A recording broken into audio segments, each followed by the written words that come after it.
Elhamdülillahi Rabbil alemin.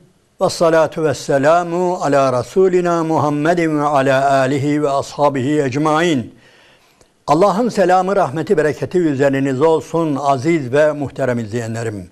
Bir Kur'an İklimi programında yine birlikteyiz ve Bakara suresi üzerinde genel bir sohbet ediyoruz.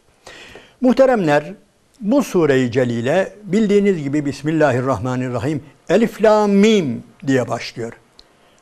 Biz buna hurufu mukatta, kesik kesik harfler ismini veriyoruz ve Kur'an-ı Kerim'de bu anlamda hurufu mukatta 29 yerde geçiyor. Bu da ilginçtir. Ben böyle fazla ebced hesabı, tılsım falan de haşa da ama 29 yerde geçiyor. Niye? Alfabe 29 olduğu için üzerinde duruyoruz. Başkaları da durmuştur tabii. Elif, Lam, Mim diye başlayan burası var. Ondan sonra gelen Ali İmran suresi var. Ondan sonra Ankebut suresi var. Ondan sonra Lokman suresi var. Ondan sonra Rum suresi var. Ondan sonra Secde suresi var. Sırf bunlar Elif, Lam, Mim diye başlıyor. Elif, Lam, Mim, Sad diye başlayan Araf suresi vardır. Ondan sonra Elif, Lam, Ra, Elif, Lam, Mim, Ra diye başlayan harfler vardır, sureler vardır. Ve söylediğimiz gibi bunlar 29 yerde başlıyor. İlginçtir. 29 harf kullanılmış burada. Hem 29 yerde hem de 29 alfabenin 29 harfi kullanılmış bu hurufu mukattalar içerisinde. Çeşitli görüşler vardır. Biliyorsunuz müteşabih denilmiştir. Bunu ancak anlamını Allah-u Teala bilir denilmiştir. Alimlerimizin bir kısmı öyle söylemiştir. Bir kısmı biraz biz de biliriz demiştir. Yasin için, Taha için bazı kendilerine göre yorumlar getirilmiştir. İsabetlidir, isabetsizdir bilmiyoruz. Ama şöyle bir görüş de var. Onu da zikretmeden geçmeyeceğim. Daha önce de sohbetlerimde söylemişimdir ama bir daha hatırlatmak üzere. Muhteremler, bu hurufu mukattalar Arap insanını özellikle, yani hemen eğer bir sure böyle başlıyorsa o anda bir düşünceye sevk ediyor. Gerçekten bütün dikkatleri üzerine çekiyor. Bütün dikkat onun üzerinde yoğunlaşıyorlar. Yani herkes tam anlamıyla kulak kesiliyor günümüzün tabiriyle. Bu bir. Belki ama sadece bunun için değildir elbette. Şu da söyleniyor. Allah-u Teala bununla bize şunu demek istiyor. Ey insanlar! Ben size bir kitap indiriyorum. Ve bu kitapta kullanılan harfler ve kelimeler sizin kullandığınız alfabe. Yani hani meydan okuyor ya Allah-u Teala. Fe'tû bi suratin min mislihi. Yani hadi o kitabın bir mislini getirin. O surelerin bir mislini getirin diye bize meydan okurken şunu da demek istiyor. Ben size hiç bilmediğiniz, kullanmadığınız harflerden falan müteşekkil bir kitap yaptığım için değil, sizin kullandığınız harfler, sizin kullandığınız kelimeler. Başka bir şey kullanmıyorum. Buyurun, siz de bir mislini getirin iddiası veya böyle bir görüş de var. Bu görüşü bir de şöyle de destekliyorlar. Bunların başında eskilerden de var ama sonradan gelen Muhammed Esed de var bu görüşte olan ve diyor ki, bu da ilginçtir. Bu Kur'an-ı Kerim'in neresinde bir hurufu mukatta varsa Elif, Lam, Mim, Taha, Kafa, Ya, Ayn, Sad, Elif, Lam, Ra, Tasin, Mim, mutlaka ondan sonra gelen ayeti kerimeler vahyin bizzat kendisine dikkat çekmiştir. Doğrudan kitaptan ve vahiyden söz etmektedir. Elif, Lam, Mim, zâlikel kitâbü lâ raybe fîh. Elif, Lam, Mim, Allahu la ilahe illa huvel hayyul kayyum, nezzele aleykel kitâbe. Yasin vel Kur'anil Hakim. Bütün her yerde vahiyden söz ediyor. Onun için bunun daha çok bu gözle buradan bakılması gerektiğinin biraz daha yani insanımızın Allahu Teala'nın kitabını anlamaya daha güzel vesile olabileceği böyle bir görüş var. Biz bütün görüşleri okuyoruz, saygı duyuyoruz. Bunu da bir tarafa not edelim. Yani eğer bir yerde hurufu mukatta kullanılmışsa Allahu Teala orada ey insanlar bakın ben sizin bildiğiniz, konuştuğunuz kelimelerle, harflerle size bir kitap indiriyorum. Buyurun. Mislini bir benzerini de siz getirin de görelim anlamı da var burada. Bunu bilelim. Muhteremler, burada bu surenin hemen başında Allah-u Teala bir başka konuya dikkatimizi çekiyor. Elif, lam, mim, zâlikel kitâbü lâ raybe fîh. Bu kitap var ya, bunda asla şüphe yoktur. Bu kitapta asla birçok anlamda şüphe yoktur. Allah'tan olduğuna dair bütün deliller onu gösterir. İçerisinde asla şüphe edilecek bir durum yoktur. Hem parça parça hem bütün olarak ve bu Allah'tandır. Asla bir şüphe yoktur bundan. Bu bir.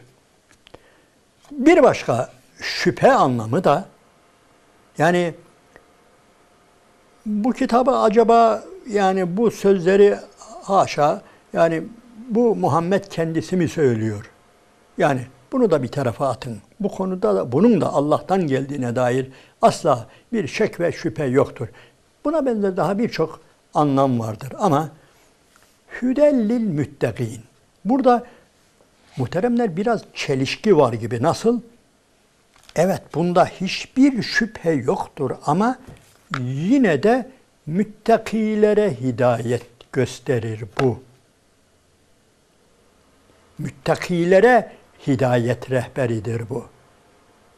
Sapıklar bundan yararlanamaz. Sapıklar bunu okuyunca yani bir matematik kitabını, bir coğrafya kitabını, bir herhangi bir bizim bildiğimiz bir bilgi, pozitif ilim bir kitabı okuyunca insan hepsi de tatmin olur. Öyle değil mi? 2 kere 2 nedir? 4'tür. 4 kere 4 nedir? 16'dır. 16'nın yarısı 8'dir. Bu herkese göre böyledir. Dinsizine de göre de böyledir. İmansızına da göre böyledir. Ateistine göre de, komünistine göre de, Yahudisine, Hristiyanına. Bu öyle bir şey değil. İlginçtir. Bu kitap öyle bir şey değildir. Ya bu kitaptan yararlanacak olanlar kimdir? Müttakilerdir. Yani ve la yezidu zalimin. Yani zalimlerin ancak hüsranını artırır bu. İlla hasara. Bu kitap müminler için bir şifadır. Ama herkes için bir şifa değildir. Burası çok önemlidir. Yani imanın ne olduğunu buradan yavaş yavaş anlıyoruz. İman özellikle gözle görülen, elle tutulan bir şey değildir. İman gayba imandır. اَلَّذ۪ينَ يُؤْمِنُونَ بِالْغَيْبِ. Bu kelimelere tekrar döneceğim. Çünkü hepsinin üzerinde uzunca yani durulması gerekiyor ama dağıtmamak için arada böyle toparlayalım.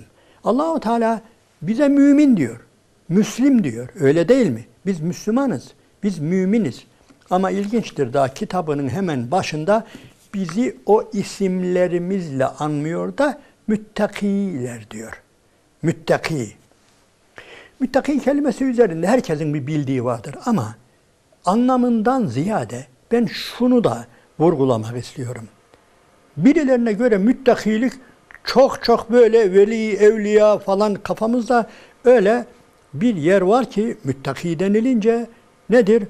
Böyle çok büyük kişiler, müminlerin zirvesi.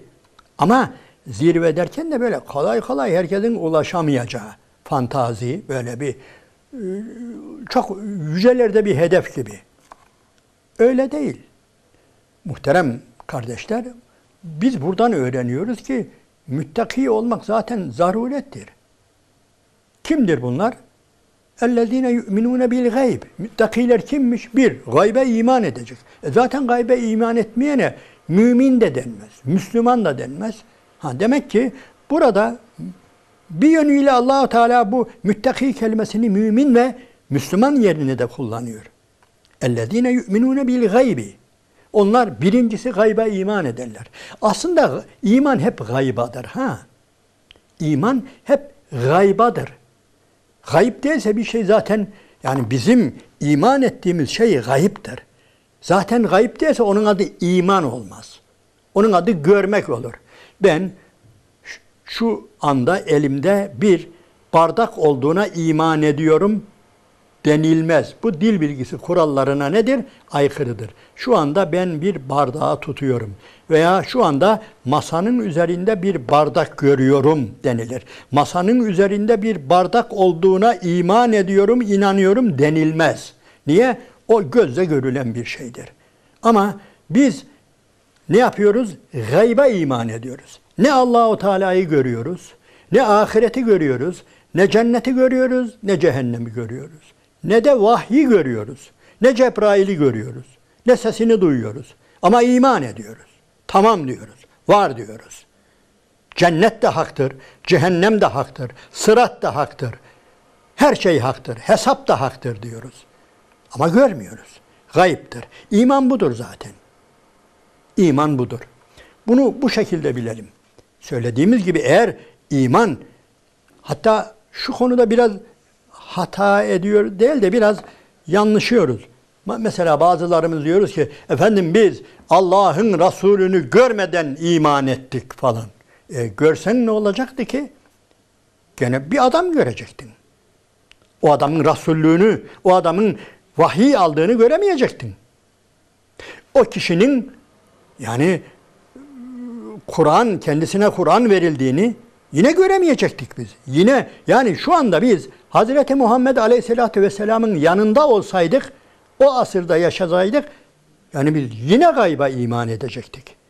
Yani çünkü biz yani şurada gözümün önünde bir peygamber duruyor de o peygamber ben peygamberim diyor. Ama Ebu Cehil'e göre öyle bir şey yok. Onun için gayb önemlidir. Yani iman hep gaybadır muhteremler. Belki garibinize gidebilir. Bazı somut İslam'ın bazı şiarları vardır. O da mı gayb? Mesela bir zekat vermek. Tamam, zekat fiilini yerine getirirken elle tutulur, gözle görülür bir şeyler yapıyoruz. Ama yine gayba iman ediyoruz. Nasıl? Verdik mi? Gitti o para. Bir daha gelmeyecek bize göre. Ama gayba inanıyoruz ki Allah bize verecek bunu. Var mı gören? Var mı yani bunu ispat edecek olan, yani şu an ben gördüm efendim? Yok. Zaten eğer dünyevi bir şeye oynuyorsak onun adı gayb değil. Hani biz yaparız ya bazen efendim, ördek gelecek yerden tavuk esirgenmez veya gaz gelecek yerden tavuk esirgenmez mahiyetinde bir şey veriyorsak zaten o zekat değildir. Biz cebimizden zekatımızı verdiğimiz an gitti. Bu para gitti artık. Bir daha bize gelmeyecek. Bu dünyada gelmeyecek. Allah bereket, o ayrı. Bereket verir. Ama bunu bu şekilde oynayarak, tiyatro yaparak değil. Biz verdik gitti. Allah bize bu dünyada verir de, vermeyebilir de. Vermek zorunda değildir. Ama kıyamet günü verecek. Bir de anlattığına göre. Biz neye iman ediyoruz? Gaybe iman ediyoruz. Allah-u Teala bize fazlasıyla verdiklerimizi verecek diye gayba iman ediyoruz. Yani konuyu uzatmayalım da gayb var ya, hiç yok zannettiğimiz yerde bile gayb vardır. Artık dedik ya, melekler gayiptir, cennet gayiptir, cehennem gayiptir bizim için. Allah-u Teala'nın zatı zaten gayiptir ama biz gayba iman ediyoruz. اَلَّذ۪ينَ يُؤْمِنُونَ بِالْغَيْبِ وَيُقِيمُونَ الصَّلَاةَ وَمِمَّا رَزَقْنَاهُمْ يُنْفِقُونَ Namazdan çok konuştuk. Geçelim. Ama burada ve mimma razaknahum yunfikun da bir yere temas edelim. Niye? Bu ayet-i kerimeler çok gelecek. Hem infakla ilgili zekat konuşuyoruz. Ama burada bir şey söylüyor. Onlar mallarının zekatını verir demiyor. Bizim kendilerine verdiğimiz rızıktan onlar başkalarına infak ederler. Demek ki madde bir, biz verdik. bizim kendilerine verdiğimiz rızıktan. Mümin önce madde bir imza atar. Bana bunu veren Allah'tır. Bu rızkı bana veren Allah'tır. Peki var mı gören? Haşa, Allah-u Teala gökten elini indirdi de mi verdi? Bizim cebimize öyle mi soktu? Kasamıza öyle mi? Yok. Bir vesilelerle, birileriyle geldi. Müşterilerle geldi. Patronla geldi. Şununla bununla geldi. Ama madde bir. Bunu Allah verdi. Bunu bize veren Allah'tır. Madde bir. İşte iman budur. Onun için diyor ki onlar paralarından, ceplerinden verirler demiyor da burada. Bizim kendilerine verdiğimiz rızıktan başkalarına infak ederler buyuruyor. Görüyorsunuz. Tamamen gayipla alakalı olaydır. Ta baştaki o ellezine yu'minune bil gayb var ya, aslında hepsini içine alıyor. Aslında bu parantezin açılımıdır ha. Bu gayb parantezinin içine hep sığdırılmış. Açmak istediğimiz zaman böyle açarız. Diyeceksiniz ki hocam bu önemli mi? Önemli. Nasıl önemsiz? Yani adam benim zannediyor. Adam her şeyi ben kazandım diyor. Aynen Karun gibi. Gale innema utituhu ala ilmin indi. Bu diyor benim birikimim. Benim diyor tecrübem. Benim ticaretteki birikimim, tecrübem. Bunları ben kazandım diyor. Karun. İşte mümin orada ayrılıyor. Hayır diyor. Bunu bana Rabbim verdi. Evet. Yani belki bazı şeyler vesile olmuş olabilir ama Rabbim verdi. Bunu bana veren Rabbimdir ve ben de bundan ne yapıyorum? Başkalarına infak ediyorum. Düsturunu Allah-u Teala bu ayeti celilelerde bizlere anlatıyor. Muhterem izleyenlerim, iman önemli bir olaydır. Gayba iman önemli bir olaydır. Onun için gaybi hep böyle görelim. Yani gayb deyince sadece imanın bazı bölümleri zannetmeyelim. İman baştan sona gayiptir. Baştan sona gayba iman etmektir. Gördüğümüz şeyin adı iman değildir dediğim gibi. Tutmaktır, almaktır, görmektir, bilmektir. İman aslında bir bilgi de değildir ha. Yani bir anlamda bilgi de değildir. Bilgi nedir? Yani şuraya şunları toplarsın, sayarsın. Şu işte bu neticesi nedir? Bir bilgidir. İman böyle bir şey de değildir. Zaten bundan dolayı mükafat alıyoruz muhteremler. Zaten eğer bize bir mükafat verilecekse gayba iman ettiğimizden dolayı gayba olan imanımızın karşılığını göreceğiz. Yoksa öteki şeyler değildir yani. Böyle bizzat şahit olduğumuz, şey yaptığımız, söylediğimiz gibi özellikle 5 duyumuzun idrak ettiği, algıladığı şeylerin adı imanın konusu değildir. Onlar başka şeylerdir. Cihat da böyledir. Şehadet de böyledir. Düşünebiliyor musunuz? Yani birileri Allah yolunda canını veriyor ve o ne yapıyor? Allah bana verecektir diyor. İnna Allah eştera minel müminine emsehum ve emmalehum bi enne lehumul cennet. Yani şüphesiz ki Allah cennet karşılığında müminlerin canlarını, mallarını ne yapmıştır? Satın almıştır. Git bir de münafığa sor. Diyor ya şurada dursaydın, bize uysaydın ölmeyecektin. Gitti. Boşu boşuna gitti diyor. Canı. Yani eğer şu anda biliyorsunuz birçok ayeti kerimede, Nisa suresinde, Ali İmran suresinde, eğer diyor şurada olsaydı, bizimle beraber olsaydınız diyor, yani yaşayacaktınız, ölmeyecektiniz. Gitti diyor. Gitti. İşte gayb olayı budur aziz ve muhterem izleyenlerim. Ve Bakara suresinin başında demek ki bir müttaki kelimesi üzerinde iyi duralım. Müttaki müminlerdir. Müttaki birilerinin yani veyahut da 100.000 Müslümandan 5-10 Müslümanın ulaşabileceği bir memlekette ancak elle sayılır böyle parmak sayısı gibi. Hayır. Nedir? Ela inne evliya Allahi la havfun aleyhim ve lahum yahsenun. Dikkat edin. Allah'ın velileri vardır. Onlar için ne bir korku vardır ne de bir hüzün. Kim bunlar? İşte bunlar şöyle gece sabahlara kadar efendim dizleri şişen, efendim gözyaşlarıyla seccadelerini ıslatan, her günü oruç tutan. Yok öyle der. اَلَّذ۪ينَ آمَنُوا وَكَانُوا يَتَّقُونَ. Onlar ki iman ettiler ve bir de müttaki oldular. Demek ki iman eden, müttaki olan herkes Allah'ın velisidir. Ve bu kadro geniştir. Bu kadroyu daraltmayalım. Onu demek istiyorum. Bu kadroyu küçültmeyelim. Allah'ın velileri, iman edenler Allah'ın velileridir. Müttakiler Allah'ın velileridir. Ve müttaki olmak da yani şartları çok büyük değildir. Haşa küçümseme anlamında değil de lütfen Allah'ın fazlını, lütfunu daraltmayalım. Daraltmayalım. Kadroyu azaltmayalım. Allahu Teala'nın cenneti de geniştir. Nedir? Ve sari'u ila mağfiretin min rabbikum ve sabiqu ila mağfiretin min rabbikum ve cennetin arduha ki ardus semai vel ard. Yerler gökler genişliğinde Allahu Teala'nın cenneti vardır. Kimse bunu küçültmesin. Evet. Aziz ve muhterem izleyenlerim, sohbetimizi burada noktalıyoruz. Bakara suresi üzerinde inşallah konuşmaya, ayet açıklama demiyorum. Bakara suresi üzerinde durmadığımız ayeti kerimeleri veya konuları açıklamaya devam edeceğiz. Şimdilik Allah'ın selamı, rahmeti, bereketi üzerinize olsun.